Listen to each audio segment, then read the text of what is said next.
आसतु आज गुरुकुल किसी ज्ञान आहरण करवा।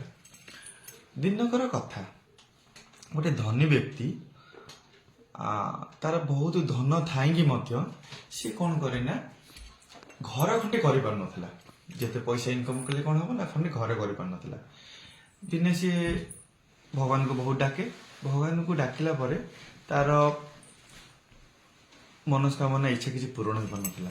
सी कौन कला ना दिने गोटे काम कला कौन ना गोटे ऋषि पाखु गला। ऋषि पाखु गला परे ऋषि सब कथा कहला कहला ऋषि महाशय मो पाखे पैसा अच्छी समय अच्छी मु किंतु खरे घर खंडे कर पाऊना यार कारण कौन।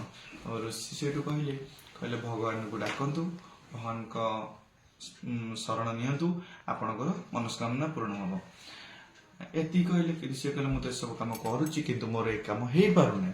किंतु ऋषि कहले कहले गोटे काम कर निजे जाकि निज बाड़ी रे जेकोसी गछ थी से गछरे कौन करिवो ना गोटे माठिया गोटे सरा कि माठिया ताको अणेगिरी गछरे बांधी दब देखियो तो मनस्कामना पूर्ण हो। दिने सी कौन कला माने ताको घर को गला जाकि गछरे जेमिति ऋषि कहते अणेगिरी बांधिया अणेगिरी बांधिदेला।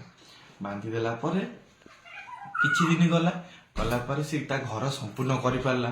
संपूर्ण कर पारला परे जेते बेले संपूर्ण कर पारला आराम से रहिला से घरे रहिला परे ताको दिने लागिला जे ऋषि एक कथा कहिथिले सत कथा कहिथिले। सी जाईकी ऋषि को पाखक पुणी आउ थे कहले ऋषि महाशय आपण कहिथिबारु मु जाईकी गछरे सराटे बांधिथिली आउ तापरे मु घरटा संपूर्ण हो पाइली। जहा हो आपण कथा मानला पर मोर सब कम हैला।